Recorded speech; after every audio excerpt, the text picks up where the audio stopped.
एक और नए दिन के साथ अल्लाह ताला का शुक्र अदा करते हैं। अस्सलाम वालेकुम। अच्छा जी, तो आज सुबह हुई ना, तो सुबह उठते ही मैंने सबसे पहले काम किया नून को, और नून की एप्लीकेशन खोल के सारी चीज़ें ऑर्डर कर दी थी। मतलब वेजिटेबल्स वगैरह ख़त्म हो गए थे, इवन मिल्क भी नहीं था, दूध भी नहीं था कि नाश्ता बनाती, मतलब जूस वगैरह बनाती। तो वैसे तो मिल्क, चाय के लिए तो मिल्क था जो हम लोग रैम्बो मिल्क पीते, बट नॉर्मली जो बनाना शेक वगैरह के लिए ना, ये फ्रेश मिल्क ही मंगवाती हूँ मैं। तो बस ये सारी वेजिटेबल्स मैंने कहा सब चीज़ें जगह पे रखो, और इसके बाद अपने लिए नाश्ते की तैयारी करती हूँ। तो नाश्ते के लिए मैंने क्या किया कि ब्रेड ले ली थी 2, और उसको अच्छी तरह से पैन में टोस्ट कर रही थी, और इसके साथ साथ मैंने एक गिलास जो है ना, वो बनाना शेक बना लिया था। अब तो आप लोगों को पता चल ही गया होगा कि मैं नाश्ता क्या क्या करती हूँ, क्योंकि मुझसे यूजुअली ना अंडा, ब्रेड और ये सुबह सुबह ये चीज़ें नहीं खाई जाती है। आप लोग भी मुझे आइडिया दीजिएगा ना कि और नाश्ते में इस तरह की क्या चीज़ें ले सकते हैं, ताकि जिससे पूरा दिन है ना अच्छा खासा टाइम लाइक पेट हैवी रहे। तो बस ये चीज़ें लेकर मैं आ गई थी टेबल के ऊपर, और साथ साथ ब्रेड के साथ मैंने कंडेंस्ड मिल्क ले लिया था और अपना नाश्ता कर लिया था। बस नाश्ते से फारिग हुई, इसके बाद है ना, आज हस्बैंड जो है ना, वो कह के गए थे कि उनकी 2 शर्ट्स वॉश करने हैं। वैसे तो डेफिनेटली वो कभी नहीं कहते कि मेरे कपड़े धोने हैं, लेकिन ये 2 शर्ट्स इसलिए स्पेशली मतलब इसका ज़िक्र हुआ क्योंकि इसे हाथ से धोना था। और आप लोगों ने देखा है मैं हमेशा कपड़े जो है मशीन वॉश करती हूँ। तो मैंने कहा चले ठीक है, सबसे पहले मैं यही काम कर लेती हूँ कि इनके जो शर्ट्स हैं ना, इसको भिगा देती हूँ और इसको वॉश कर लेती हूँ। तो इतने ज़्यादा गंदे तो नहीं थे, क्योंकि यहाँ पर ऐसा डस्ट वगैरह का चक्कर नहीं होता है। ज़्यादातर सब घर भी एसी वाले, ऑफिस भी एसी वाले, गाड़ी में भी एसी होता है। लेकिन बस थोड़ी थोड़ी देर इसको मैंने डिप कर लिया था, और बस फिर निकाल के पानी से खंगाल लिया था इस तरह से, देखिए। और मैंने ये खड़े खड़े जो है ना अपने वॉश बेसिन पे ही धो लिए थे। पहले मैंने वाइट शर्ट धो लिया था, फिर उसको निकालने के बाद उसी पानी में मैंने अगेन थोड़ा सा सर्फ ऐड किया और ब्लैक वाला शर्ट डाल दिया। बस सेम इसी तरह से इसको मैंने डिप किया, कुछ देर के लिए ही डिप रखा, और मतलब समझे कुछ 5-8 मिनट के लिए ही डिप किया था, और फिर इसको भी अच्छी तरह से पानी से निकाल लिया था, ताकि ये अभी ना दिन में अच्छी खासी धूप होती है, तो ये दिन ही दिन में बहुत अच्छे से सूख जाएंगे। बस इसे ले गई थी, फिर मैं जाकर इन शर्ट्स को मैंने अच्छी तरह से सुखा दिया था। और अब बस बारी थी किचन में आने की, क्योंकि अब पकाना था खाना, और ऑलमोस्ट अब है ना दोपहर भी गुजर ही चुकी थी।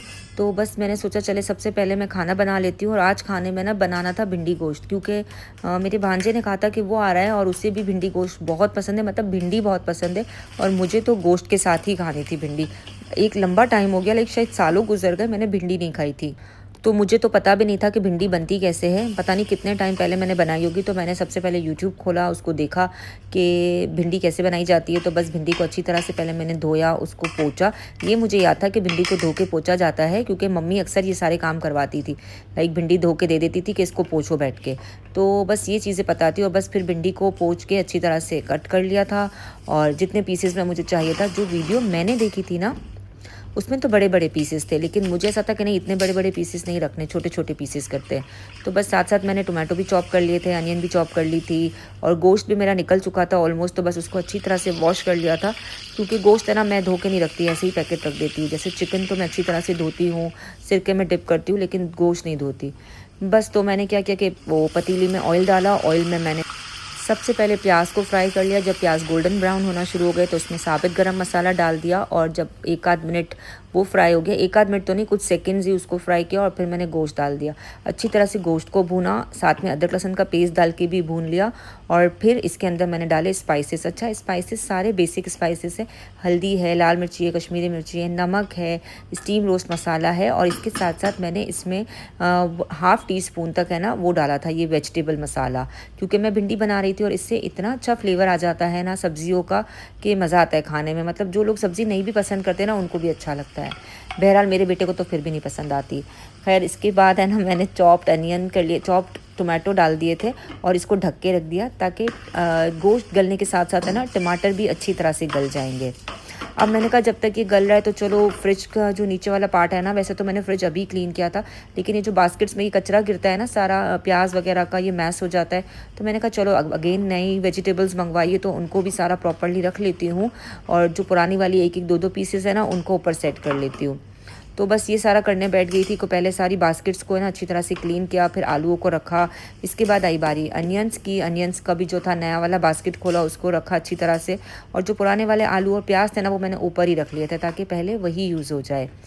और बस इन सारी चीज़ों को जाके अगेन फ्रिज में रखा, और अब बारी थी इस बास्केट की।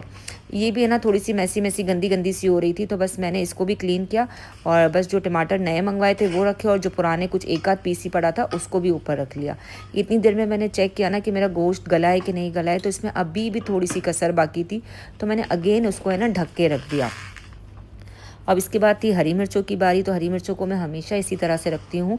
इसको मैं इसके ऊपर की जो स्टिक्स होती है ना उसको निकाल लेती हूँ और टिश्यू में मैं हरी मिर्चों को धोती नहीं हूँ, जब मुझे यूज़ करनी होती है ना उसी वक्त 2-3 लेके उसी वक्त हाँ धो लेती हूँ, वरना फिर वो रहती नहीं है फ्रिज में लंबे टाइम तक के लिए। अच्छा, अब बारी थी भिंडी को फ्राई करने की। तो इसको फ्राई करने के लिए मैंने किया था, पैन में थोड़ा सा ऑयल लिया और भिंडी डाली और इसमें इस तरह से नींबू का रस डाला था।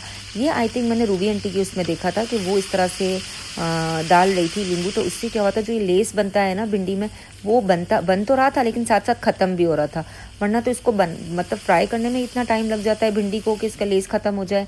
और मैंने इसके अंदर डाली थी चुटकी भर हल्दी और थोड़ी सी लाल मिर्ची, इससे इतनी अच्छी कुरकुरी फ्राई हो गई थी, इतना मज़ा आया था, भिंडी का फ्लेवर बहुत ही अच्छा आया था। भिंडी फ्राई करने के बाद मैंने चावलों को भी धो के भिगा दिया था ताकि जब तक मेरा ये भिंडी गोश्त वगैरह गले ना तो मेरा ये सारा काम हो जाए। अच्छा, अब बारी थी आटा गूंदने की, क्योंकि भिंडी गोश्त और घर की रोटी ना हो तो ये तो बिल्कुल ज़्यादती वाली बात है ना, मतलब सब्ज़ी के साथ घर की रोटी ना हो तो बिल्कुल मज़ा नहीं आता है। तो मैंने बस आटा गूंद लिया था, बहुत ज़्यादा नहीं गूंदा था, सिर्फ 5 या 6 रोटियों का गूंदा था, क्योंकि मैं थी और मेरा भांजा था। अयान ने तो कहा था अम्मा आपने भिंडी गोश्त बनाया है तो मैं तो बाहर से ही कुछ ऑर्डर कर लूँगा, तो मैंने कहा चलो ठीक है तुम बाहर से ऑर्डर कर लेना और आज हम लोग अपनी पसंद से खा लेते हैं भिंडी गोश्त। और उसकी भी ईद होगी, डेफिनेटली बच्चों को तो चाहिए ही होता है कि बस बाहर से कुछ मंगवाने का मौका मिल ही जाए। अब मेरा आटा भी गूंद गया था, मेरी चावल भी भीगने के लिए मैंने रख दिए थे, तो ऑलमोस्ट मेरी चीज़ें डन थी। और साथ साथ मुझे शरबत बनाना था, तो मैंने शरबत के लिए वो जो तकमरिए होते हैं ना, तुख मलंगा आई थिंक इसका मैंने नाम देखा था, उसको भी डिप कर दिया था पानी में और बस रूह अफ़ज़ा बनाया। जब तक तुख मलंगा अच्छी तरह से फूल जाएगा ना तब तक मैंने क्या किया, शरबत बना के भी ना फ्रिज में रख दिया ताकि वो भी बहुत अच्छे से ठंडा हो जाए। और साथ साथ मेरा आटा भी सेट हो गया था इतनी देर में, तो मैंने क्या चलो सारे पेड़े बना के रख लेती हूँ। और पेड़े बनाने के बाद मैंने रोटियाँ बनाना भी शुरू कर दी थी, तवा रखा मैंने और साथ साथ रोटी बनाना स्टार्ट कर दी थी। और बस रोटी बना ही रही थी तो मेरा भांजा भी इतनी देर में आ गया, अयान भी आ चुका था, तो मैंने कहा चलो अच्छी बात है सारी चीज़ें साथ साथ ही हो गई। मतलब सालन भी ऑलमोस्ट डन ही था, मतलब गोश्त भुना ही जा रहा था, गला ही जा रहा था और रोटियां भी ऑलमोस्ट डन हो गई थी, शरबत भी बन चुका था, चावल बस मुझे चढ़ाने थे, तो मैंने ये कहा कि 10-15 मिनट और लगेंगे और खाना ऑलमोस्ट रेडी हो गया है। बस इस तरह से मेरी रोटियाँ बन चुकी थी। और अब ये तुख मरिए ना ये भी ऑलमोस्ट मतलब रेडी हो चुके थे, तो मैंने इसको शरबत में डाल दिया और अच्छी तरह से शरबत को हिला लिया था। ऑलमोस्ट शरबत भी रेडी हो गया था। इस गर्मी में ना स्पेशली यहाँ पर, इवन कराची में भी बहुत गर्मी है, मैं पिछले साल तो कराची में ही थी, तो ये बहुत अच्छा लगता है। अब गोश्त गल गया ना तो इसके बाद ये देखिए जो फ्राई भिंडी की थी ना वो मैंने इसके अंदर डाल दी और इतना ज़बरदस्त ये भिंडी गोश्त बना था ना, मैं क्या ही बताऊँ। मैंने 2-3 रेसिपीज़ देखी थी और उनको मिक्स करके अपने ही तरीके से बनाया था, बट बहुत ही ज़बरदस्त बन गया था। बस इसमें डाला और इसको ढक के रख दिया कि जब तक तेल ऊपर आ जाए ना ये अच्छे से भुन जाए बस। और जैसे ही ये भुन गया और हमने दस्तरखान लगाना शुरू कर दिया। बस अल्लाह ताला सबके दस्तरखानों को वसी करे, सबके रिस्क में बेतहाशा बरकत दे, सबकी मुश्किलों को आसान करे। मुझे भी अपनी दुआओं में ज़रूर याद रखिएगा और वीडियो को प्लीज़ लाइक कर दे। अल्लाह हाफ़िज़।